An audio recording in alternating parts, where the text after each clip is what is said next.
We are back on the Rational Boomer podcast. And during the break, we had an unusual occurrence. I lost all power, lost connection to Dan, and we had to reinitiate. Fortunately, it happened at the break, and we're all cool now. So, Dan is from Michigan. He's been on the show before. He is back tonight or today, and we're talking about all things that are political. We were talking about the gag order and the hearing that they're having today. Excuse me, Dan. I'm still having trouble with this cold. Did you hear about what happened in Vermont?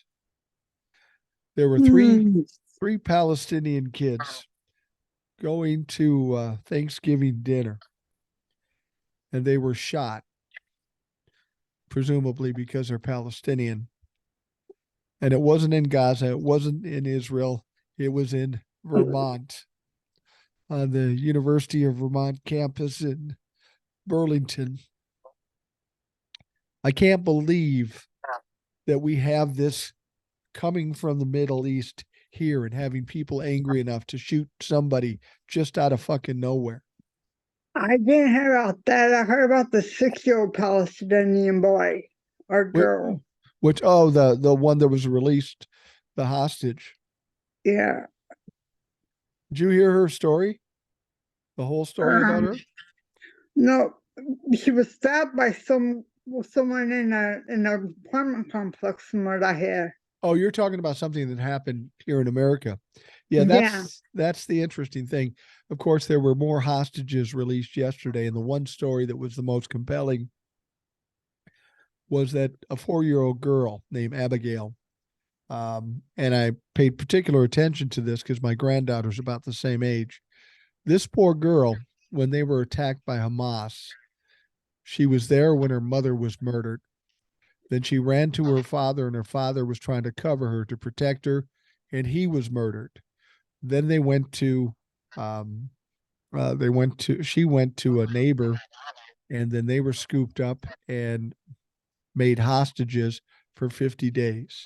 Can you imagine a 4-year-old child going through that much trauma in a short period of time? It's fucking appalling that this kind of stuff is even happening anywhere, let alone in the Middle East. Mm. Uh, no, it's a shame. And then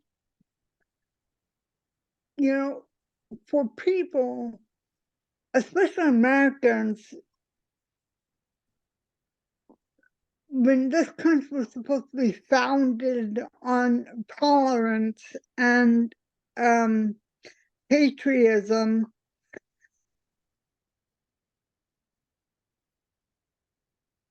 and you know,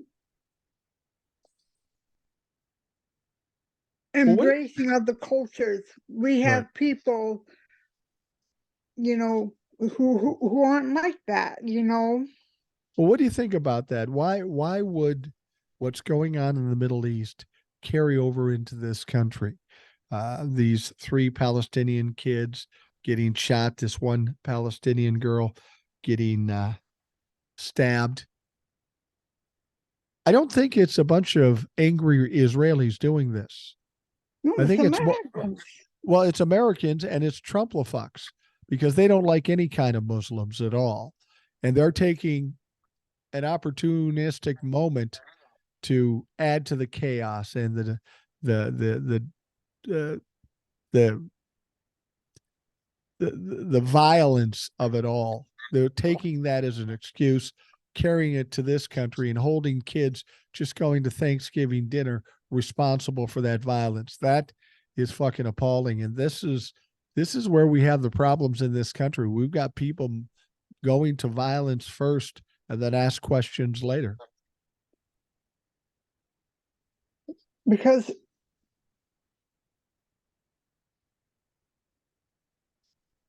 the evidence that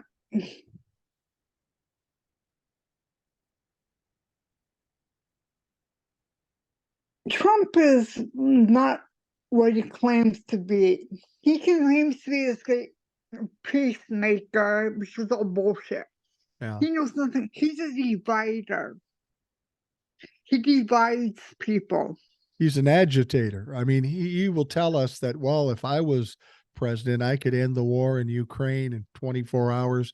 I could end the war in Israel or in the Gaza Strip in 24 hours. It's just absolute bullshit. You know what? He's an agitator, not a peacemaker. You gotta first end the war in your own house before you can work on ending the war in someone else's house. Absolutely. You know, that's why I've said I don't have a dog in this fight. I don't have an opinion on who's the bad guy and who's the good guy. I know Hamas is a terrorist organization. I know they did the initial attack. So in this case, they really got to be the bad guys. I'm not holding the Palestinian people responsible for this, but the guys who started it are the problem. Now, I want to see what you think about this. It may come off as a conspiracy theory, but I'm just looking at the facts and supposing here.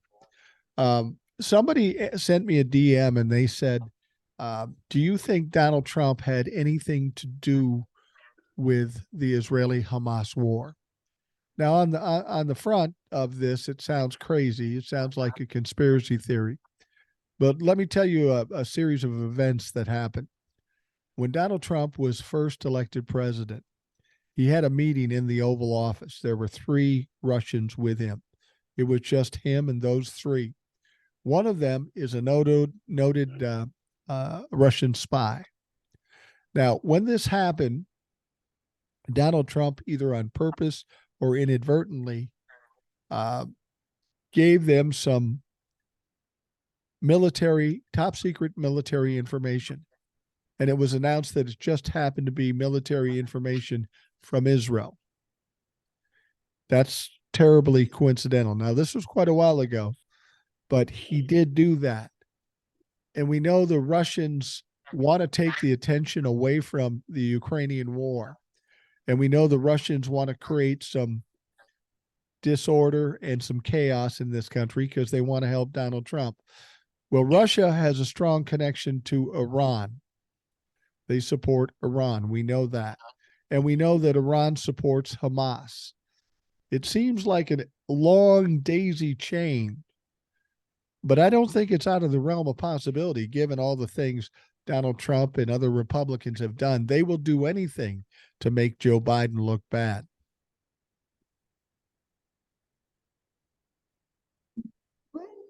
Does that make sense to you? When Donald Trump has those documents at Mar-a-Lago, and Right. he was showing them around, and thought it was hot shit, and he go, "Look what I have."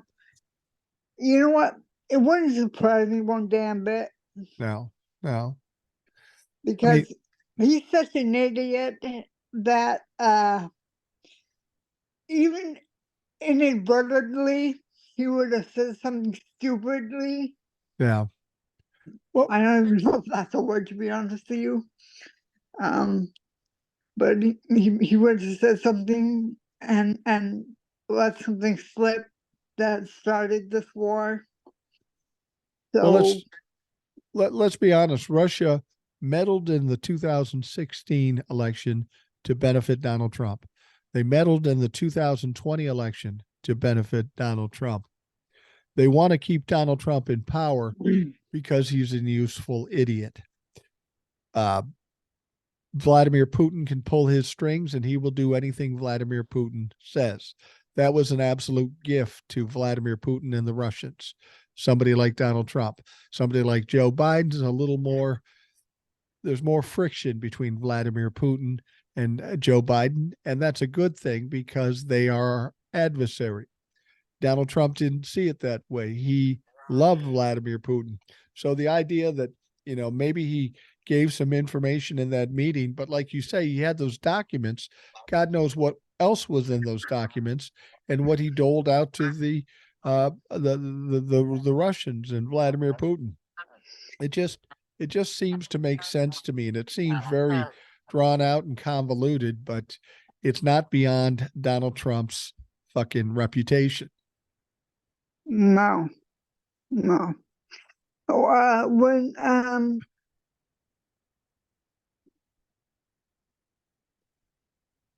let's see, when that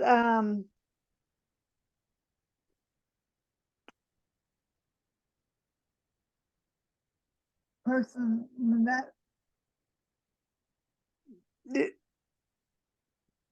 I can't remember this now. I forget what leader died in a car explosion. Oh, yeah, I'm not sure Um, either. You talking about a Russian leader? no, it was an Arab leader. Oh, an Arab leader. Yeah, Yeah. I'm not sure. I mean, that's the other thing you got to consider too is Donald Trump clearly has some close ties with Saudi Arabia, and Saudi I Arabia isn't a it, big fan of Israel either. it wouldn't have surprised me if Trump was in power at that time. It wouldn't surprise me if Trump, uh, you know, Instigated a murder yeah, or an assassination. yeah, Again, some people would say that sounds crazy, but Donald Trump is not above doing anything to benefit himself. We have no evidence of it. We can't say anything like that actually happened. But if we found out that he did, I don't know that any of us would be surprised. Donald Trump is all about enriching himself, and he will go to every extreme from throwing out pardons to doling out documents. He will do anything necessary to benefit himself. yeah. That's why he wants back in the Oval Office so bad. I'm sorry, say that again. That's why he wants back in the Oval Office so bad. Yeah, yeah. It's not only so he can make sure that all this goes away, but also, Well, do you think he has any chance of being elected president again? Do you think there's any possibility of that? to be honest, I hope not.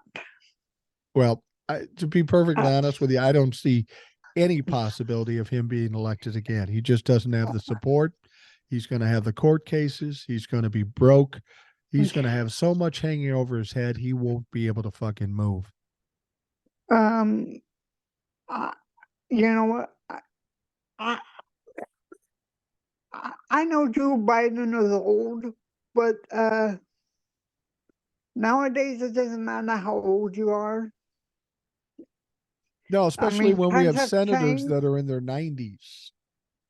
Yeah, look at McConnell.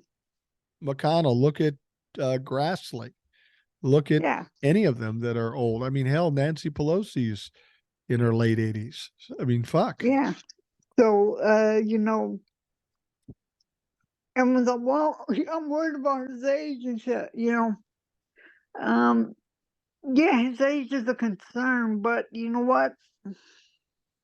Compared to the alternative, I'd rather have Biden Well, yeah. than Trump. I mean, as far as I'm concerned, all I hope Biden can do is win the election, get through the inauguration, and then if he resigns or something terrible happens, I'm comfortable with Kamala taking over for him for the rest of his term. You have any thoughts about Kamala? A lot of people don't like her, and I remember when she was running in 2016, I actually kind of liked her back then because I thought You she know, was strong. I, I would I would have no problem if a woman being president if I thought they could do a job, if I thought they could actually do a job well. I think a woman as well as a man could do the job. We've seen likes of Hillary Clinton, the Katie Porters, the Nancy Pelosi's. In some ways, I think women could probably do a better job because the ego doesn't come into play as much, and ego is a huge detriment with a lot of our male politicians. Yeah, I'll tell you the reason why Trump won in 2016, Okay. because he was running against a woman, Yeah. Well, and plus, and the country wasn't ready for a woman president. yeah, maybe not, but he also did everything he could to undermine her, and he used the FBI and other more Republican leaning people to try to out her for some crimes she committed that have never been proved. She lost that race based on accusations and no actual crimes.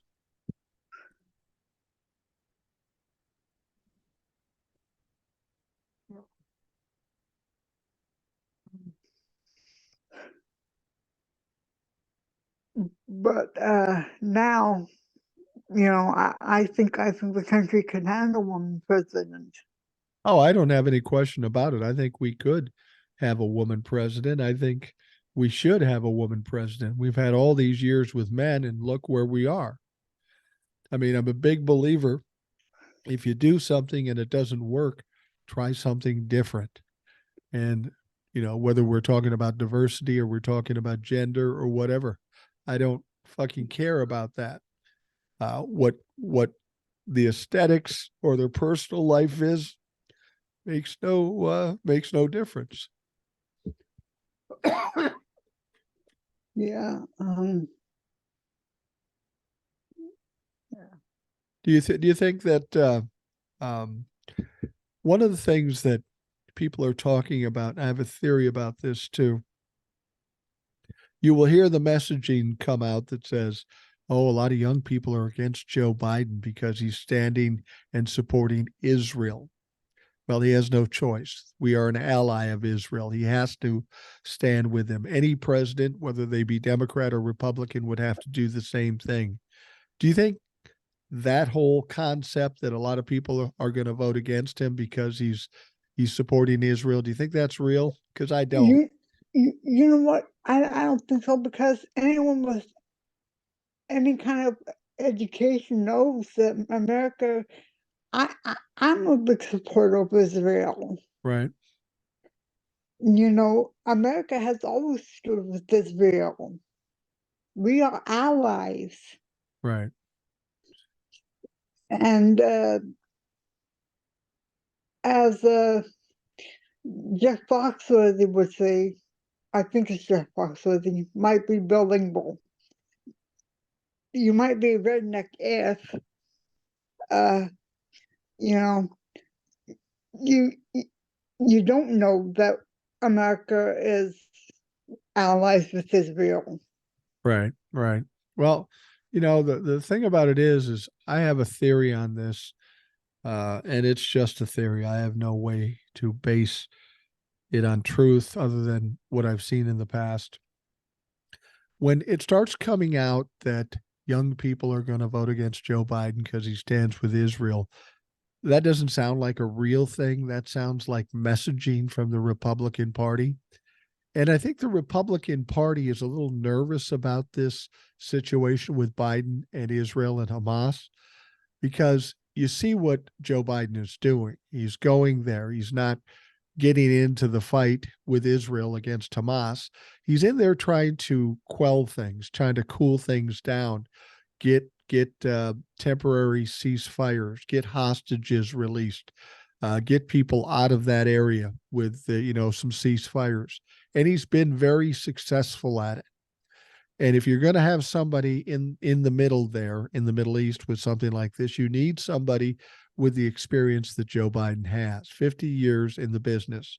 And he's very good at dealing with these things. And I think one of the things that the Republicans are worried about is he's going to go in there. He's going to do the things he's doing now, and ultimately he'll get some kind of agreement set. And once he stops this conflict, he's going to be a hero. which is basically going to shut the door on the Republicans. I think they know this, and I think this is why they're coming out with that messaging. They're trying to beat him down before he comes out a winner in this thing, and I don't think it'll work. And I think Joe Biden will be the one that ends up being responsible for settling this conflict, at least this time around. Yeah, you know,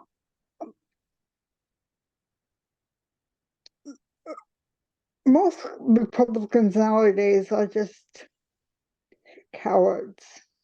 They are absolutely cowards. They cower from Donald Trump and the whole MAGA thing, even though they're a small minority of their group. They cower and they bend over for him, and it's fucking appalling. It is. You know, that's why uh, it disgusts me. Yeah, it's Um, we're no, looking at Republicans that are in desperation mode. They really have nothing to fight against the Democrats for. They have no policy, they have no facts, they have no successes. They've tried to smear Joe Biden in 2020, and they're trying to do it now, and it's not working. But they don't have any policy or platform, so they've really got nothing. I think they're at the stage right now where they're in desperation, much like Donald Trump is, and they're trying anything and everything, and nothing is working. yeah, they're what I like to call survival mode. Yeah, exactly. And they aren't going to survive. Um, They don't have the wherewithal to rise above this. They've sunk too far. I mean, there was a time when they can make these accusations or blow off their own corruption and criminality because nobody would talk about it. The big problem the Republicans have right now is that everything is in the open. We've seen all the evidence. We know what's up. We've watched them fail in their hearings and everything. So there's nothing in the gray area, nothing in the dark area. It's all been exposed and we know who they are. And once we know who they are, they just cannot fucking win. no, no. Yeah, they've gone down a path that there's no turning back from. I'm thinking a lot of these people are looking at this and saying, you know, we got to step away from this guy. We got to get out of this. Otherwise, our party is doomed. But unfortunately, I think they've waited too long. I don't know if there's any way, any path back. All these people that stood with Donald Trump will have the stink of Donald Trump on them for the remainder of their natural life. And it will hurt them if they expect to be in politics or anywhere in this country. They're going to become pariahs, like Donald Trump will become a pariah, and they're going to have a hard life henceforth. It's like the lawyers. You know, the lawyers have lost all credibility now. Which one? It's like Trump's lawyers. Well, yeah, yeah. Um, you know, anytime they go for a job, they're going to say, "What was your last job?" "Oh, defending Donald Trump." "Okay, thank you." Yeah, well, they all, anybody Don't that have to throw might, anything in the ass. not only will they have a losing record in this situation, they've also embarrassed themselves and even got themselves sanctioned, or some of them disbarred, because they will sit and listen to Donald Trump, and Donald Trump will dictate what they need to do, even though it's illegal or stupid or ridiculous. And I don't understand for the life of me why lawyers would do that. Why would they would risk their careers just to cater to some dumb fuck orange motherfucker? It makes no sense. I know. I mean, the only one who actually redeemed himself is Michael Cohen. I think Well, Michael, yeah, he's redeemed himself pretty good, actually. prior to himself going to jail, he was of the most despicable that were tied to Donald Trump. he was not Yeah. a good guy. Now he's tried to redeem himself.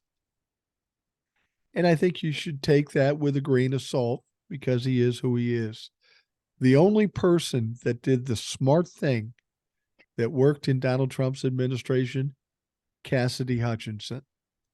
She said, fuck this. This sounds fucked up. I'm going to tell everybody everything. Now, she might have burned a lot of bridges in the Republican Party, but at least her soul is safe. Well, Liz Cheney also turned against the Republican Party. Who?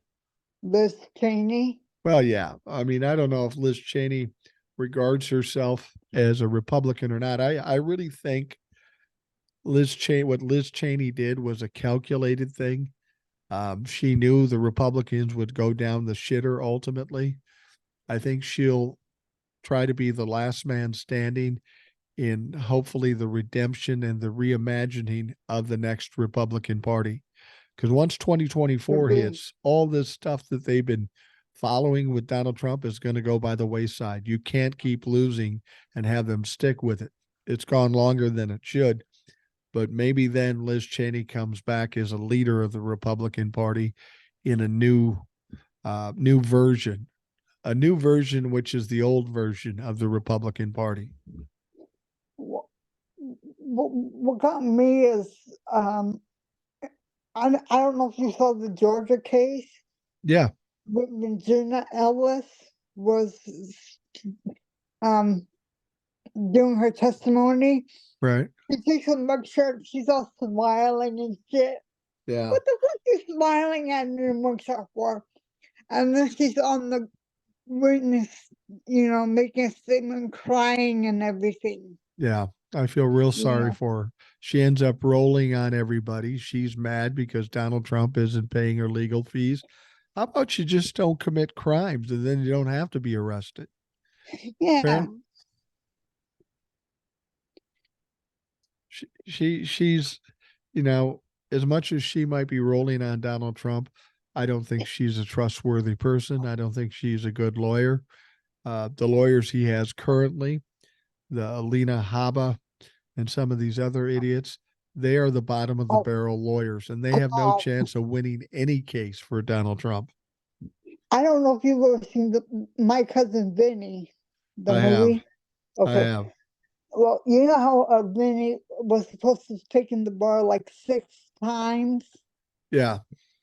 Well, I think Alina Hobbs, whoever Trump's lawyer is, took the bar 6 times because that's who he has representing him. Yeah. My cousin Alina, who isn't half the lawyer that Vinny was. Yeah. She's kind of goofy though. She would have been good in the movie. I'm thinking a lot of these people that were lawyers are going to try to get on as commentators on the likes of Fox and Newsmax and such.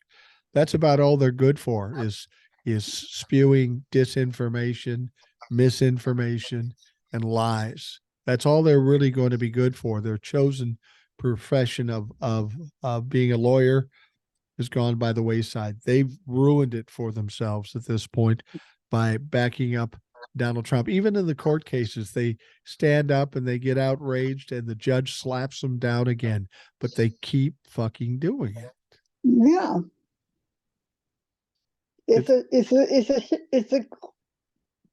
I don't know if you want to call it a shit show or a clown circus or what the hell you want to call it. Well, it's definitely a cult. It's definitely a cult. And this is almost a mental illness for these people. If they still believe and they still support him, it's got to be a mental illness because anybody with common sense would see this is wrong and this is a problem. But these people continue to fight, even the voters. You go to these rallies and these people will still tell you, oh, Joe Biden's not the president. Donald Trump is the president. I don't know if you heard, I had a Trump-la-fuck on the on the show here a while back, and he displayed all the symptoms of a cult person, a cult member. He was talking about Hunter Biden's laptop and how Biden didn't win, even though there's no evidence. These people don't base anything on truth or fact. It's all about what they think and what's going to push their agenda along. And it's either they are absolute criminals or they're mentally ill. That's the only way to look at it.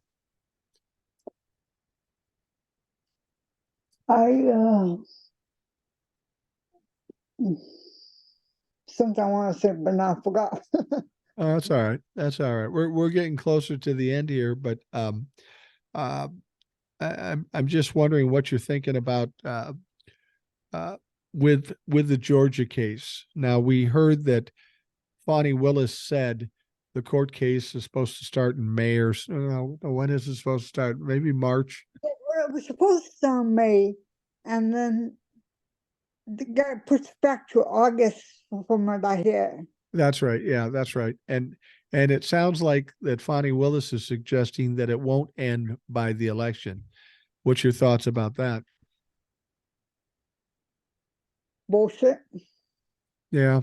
Well, I don't think Fonnie Willis is playing any games. I think she's pretty straight and pretty on top of it. I think a lot of people are worried about it. Here's the thing you got to remember. We don't need all three cases or four cases to come to pass before the election. We only need one or two of them to come to pass because one conviction is enough to take Donald Trump out of the fucking mix. And I think the DC one will end well before the election. And after that, it's just frosting on the cake. Once Donald Trump is done, you can only sentence him to so much time. He's 78 years old. Um,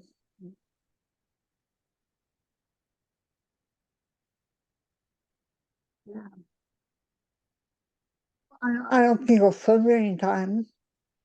You don't think he'll serve any time? Why is that?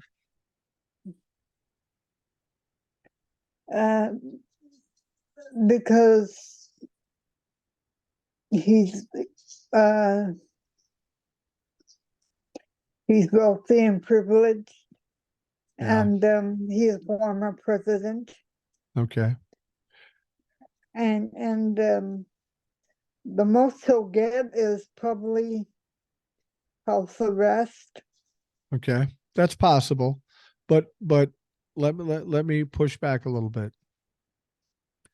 Under normal situations, and these aren't normal situations, I understand what you're saying about being a former president and privileged and all that sort of stuff. That makes sense that that's what would happen. But you have to understand what Donald Trump did. He was a pretty prolific criminal, not only for an ex-president, for anybody. I mean, think about anybody that's gone on trial. How many do you know that have 91 felonies? And these charges are pretty egregious attacks on this country. This is a much different situation than we've ever seen in history. So I think it calls for a little different reaction and outcome from this. I think he has to go to jail.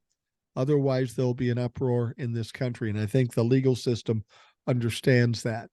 You know, as much as people might be, kicking about a president getting indicted. Remember, they said, oh, if he gets indicted, it's going to cause problems. But then he gets indicted. No problems occurred. Now they're saying, well, if he does jail time, it could be a problem. And I know the judicial system is very sensitive to that. But with all the things he did, can you imagine what this country will do if he isn't held accountable and he isn't sent to prison? That's going to cause a mess. And you have to understand the judicial system is thinking about that.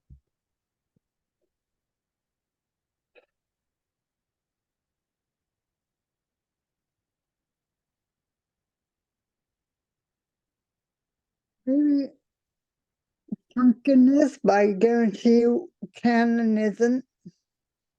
Well, I don't think Cannon's going to be there for the long haul.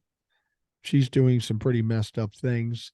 I think Jack Smith is biding his time, and he's going to go to the 11th Circuit and get her recused. I don't think Cannon down in Florida is going to continue to be the judge in that case. Ultimately, I think Jack Smith is smart. He knows what's up, and I think he has a plan for that situation. I think Hannah should have been recused long ago. Yeah, she should have been, but now she needs to be forced to be recused, and I think that's what will happen.